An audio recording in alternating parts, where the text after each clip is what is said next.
makabila yote pamoja na wote waliokuwa nje. Joka kubwa limeanzia kwenye kichwa chake hapa kuzunguka mpaka kamkia kanaishia hapa, kanacho kagepuka kuingilia tu. Joka limezunguka nyumba yote. Walipoliona wakaomba, mjomba mtu akarudi tena katika nini? Hali yake ya bumangwisha. Walibola kakete umami, walibola kamwifone. Nataka kukubolaka. Mungu atatenda makuu. Walibola basi baadaye akamwambia, unamwamini Yesu kabisa kwa moyo wako wote? Sema namwamini. Akasema kwamba basi tupige magoti tuombe. Mungu atakuponya, sio hiki unachofikiri kwamba kitakuponya. Haya ni mashetani. Hata umwiji wote ukafunuliwa ukaona majoka bana waipo ula kupela mkaya mwenu umo. Ukahanga nduki mayoka. Huyu ibilisi anayetaja kwamba kwa ishara na maajabu watu leo nenda wendako wanataka ishara tu. Waambiwe kwamba wewe utatajirika, ishara. Wewe utapona, ishara. Mama yangu mzazi, nasikitika. Ukifika nyumbani, wapeta mwana unauliza gatuni nao na kahera. Mama ukimpa 20,000 na mwingine akifika tu watoto 11 wa nyumbani pale. Na mwingine akifika naomba na 30 naweka. Na mwingine akifika 40 naweka hapa. Akifika naweka hapa. Akijitahidi sana mama kununua mboga ina 10,000 hii. Zingine zote anapeleka wapi? Kule ambako wanaambiwa kwamba wataombewa, watafanyaje? Watapona. Nene na twalukulu bange bali ufunya nyingi gete chene bali pila wangu. Unaelekeje ufunya ndodo chene na tetaki. Na tupira kana twale. Mama anasombea pesa huko masikini. Hajui. Kwa nini anapelekea watu ili wale? Wanafikiri kwamba watapona. Watu wanakufa usiku na mchana pale wanapopelekwa kwenda kuombewa. Wanakufa usiku na mchana, watu hawaponi na pesa zinafanyaje? Wajinga ndio wafanyaje? Wali wao.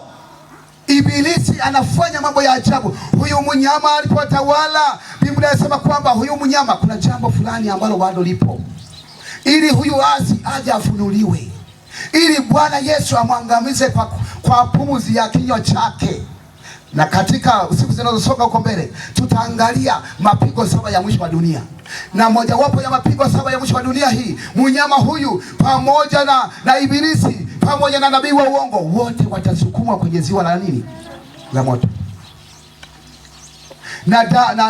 Na Paulo anasema kwamba kuna kitu kinachozuia ili asije kafunuliwa yule asi.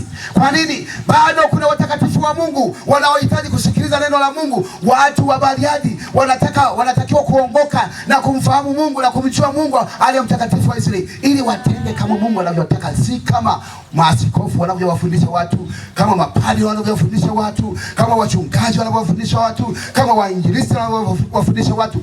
Waishi kama Mungu anavyotaka. Kuna jambo linalozuia katika kitabu cha Ufunuo sura ya 7 fungu la kwanza na la pili. Twende. Katika Ufunuo sura ile ya 7 kuna jambo linalozuia.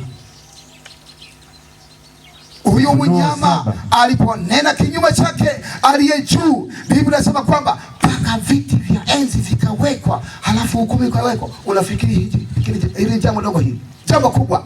Mpaka Mungu anasema kwamba watujiwa lulu. Tuwete hukumu lulu. Alipoweka hukumu, tena anasema mzee wa siku akaketi kwenye kiti chake cha enzi. Twende. Ufunuo 7 fungu. Hujasikia? Ufunuo 7 fungu. Fungu la kwanza na la pili. Biblia inasema, baada ya hayo nikaona malaika wanne wamesimama katika pembe 4 za nchi. Wakizizuia pepo 4 za nchi. Upepo usivume juu ya nchi, wala juu ya bahari, wala juu ya mti wowote. Ndio. 2. Twende. Nikaona malaika mwingine akipanda kutoka mawio ya jua, mwenye muhuri wa Mungu ya Mungu aliye hai. Hataweza kuchapa. Huyu Yohana aliona katika njozi ya usiku kwamba kuna watu katika dunia hii Mungu ameshikilia hata maisha yao, wanaugua wanapona, wanaugua wanapona. Lengo tu watu hawa wasikie ujumbe wakati wa mwisho, ili hata wakilala walale katika tumaini la ufufuo wa Yesu. Haleluya. Anatuacha, amekuacha wewe na mimi, huenda kwa sababu kuna jambo fulani unahitaji kurekebisha. Yapo mambo unayohitaji kutengeneza. Yohana anasema kwamba alipoona, akaona pepo 4 za mbinguni zinazuiwa na malaika. Mashariki yuko malaika anayezuia, magharibi yuko malaika anayezuia, kaskazini yuko malaika anayezuia, kusini yuko malaika anayezuia. Kwa nini? Ili watiwe watumishi wa Mungu nini? Chapa katika vipaji vya nyuso zao. Jioni ya leo, wewe na mimi huenda tumesalia hai leo kwa sababu ya wale malaika walioshikilia pepo 4 za nchi. Huenda wewe na mimi, Mungu anahitaji atutie muhuri katika vipaji vya nyuso zetu, kwa sababu bado hatujakamilika. Malaika wanasimama.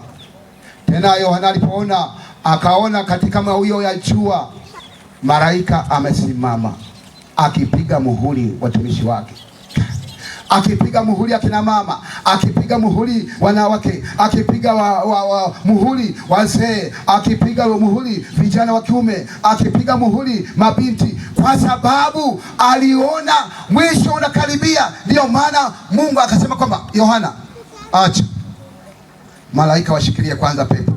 Ndio maana Paulo anaandika kwamba kuna jambo linalozuia. Likiondolewa hilo jambo, ndipo yule asi atafanyaje?